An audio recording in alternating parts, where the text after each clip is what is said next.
Hello, beautifully sensitive rock stars. Welcome to the highly sensitive safe space. So today I'm just gonna kind of freeform it. So when I first started the journey of exploring high sensitivity on YouTube, it was kind of an experiment to see how it would change the growth of my channel and the reach of my videos. But I discovered that my high sensitivity actually plays into every aspect of my life. And so I find that I am not done making videos about it. So as it turns out, my whole channel has become about high sensitivity, which was completely unplanned, but hey, go with the flow, right? And the more that I talk about it, the more I feel like we need to speak up as highly sensitive people more, because we've kind of always allowed ourselves to be suppressed. The way that I kind of picture it is like if you're in a boardroom and everyone has something to say, but they're all interjecting and no one's really taking turns. Me as a highly sensitive person, I would never get a chance to speak because, first of all, there's the pressure of formulating your thoughts on the spot. And when you finally have the perfect thing to say, usually they've already moved on to another subject matter, or other people are speaking and you don't want to interrupt them. So it's really hard to get your voice through in certain situations, most situations. And that's a real pity because we actually have a lot to contribute. It's not like we have less to say or more invaluable things to say. But the environments that have been created in workspaces and collaborations and things like that just don't lend themselves to the highly sensitive person, especially the highly sensitive introvert, to also express their insights. And so it seems as if we just got jack all to say sometimes. But after years of struggling to get my voice heard in group settings, I kind of just gave up. I just stopped trying. It made me feel less resistance because it was kind of an acceptance of like, okay, I'm not even gonna bother. So you're not eagerly wanting to speak, which is very unnerving energy if you feel like, when can I speak, when can I contribute, and then it's done, no more opportunity. So in order to avoid dealing with that energy, if I just go in to the situation like I'm just gonna listen and not contribute, there's more of a sense of peace with that.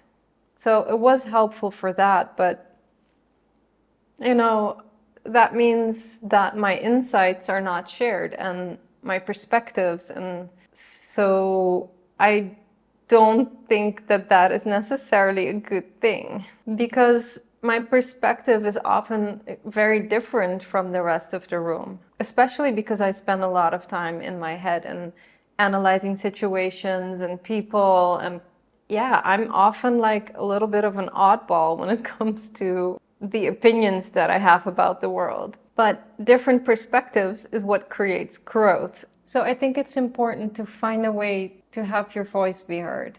But as a highly sensitive person, sometimes the reaction from other people about your opinions can also affect us more. So that also makes it harder to speak up, because people might not respond favorably and they might not really be very gentle with their responses. So that kind of abrasiveness can really do a lot of harm and make us not want to speak up the next time. So for example, if I come up with a solution to a situation and people just ridicule my solution, then I might think, shoot, am I stupid for even thinking that? Or, you know, like just this negative self-talk that might start playing in. And then, you know, I just kind of like retreat to my little shell. And so we kind of just have to learn to not take things too personally in that kind of a context. Because ironically, since I'm also extremely honest, my words can actually be the most blunt of them all. I mean, if you ask anyone around me, yeah, I can seem quite harsh, even though I don't at all mean things to land in a harsh way. It's just that I can't help but being brutally honest. So I have to be very careful in how I phrase my words when I'm delivering a truth. And so when we're on the receiving end of that, we also have to take it with a bit of grace. So I'm curious to hear, how have you been able to have your voice be heard in settings that aren't very conducive to the HSP? I've tried shouting harder than the loudest person in the room, but in the end, that just makes me feel ridiculous. I've also tried just making notes and then maybe going to the head organizer afterwards to share my notes, and then they can share it with the group. Sometimes I'll text one of the people from the meeting afterwards and share my ideas one-on-one. I've tried raising my hand, even though that looks silly and feels silly, but sometimes that helps. But yeah, I'm still searching for the right way. And I guess these YouTube videos for me are one of my ways of speaking up and being heard. Because all I have to do is just forget that there's a whole world out there. It's just me and my camera, and come what may, you know? I know that not all of you will like what I have to say or agree with what I have to say. But in the moment that I'm sitting here with my camera, I just block all of that out of my mind and I just speak from the heart. Do you ever come home from like a conversation or a party or, you know, somewhere there was conversation, and then like you're getting ready for bed, it's the end of the day, and then suddenly it hits you like, oh my God, that's what I should have said. You know, the perfect thing comes to you, but it's way too late. I get that a lot. And the more I read about this trait from other highly sensitive people, I realize that these things are associated to the trait. And I used to beat myself up about it because I'm like, why can't I just be brilliant on the spot? Why does the perfect thing always come when it's way too late and you can't go back and say it and take credit for like saying something clever or making a room laugh, you know?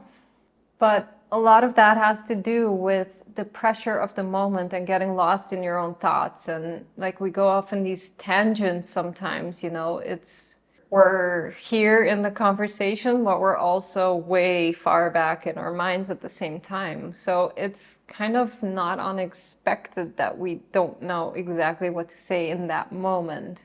But we feel the social pressure to respond immediately. And so our responses in the moment are often not exactly what we wish we would have said, but we just felt pressure to respond quickly.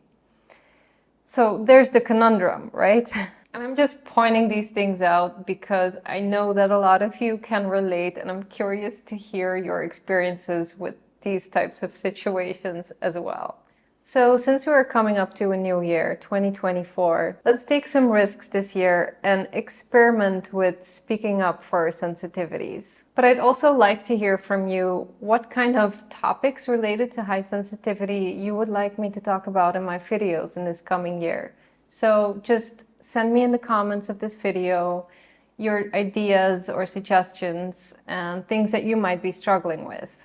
I'm also working on rolling out a mini e-course for the HSP who's kind of still learning about their trait and wants to figure out how to navigate this world and be a little bit less frazzled all the time. So if that sounds like something you might want to explore, keep an eye out for that. We'll cap it here for today and go out there and be a highly sensitive rock star.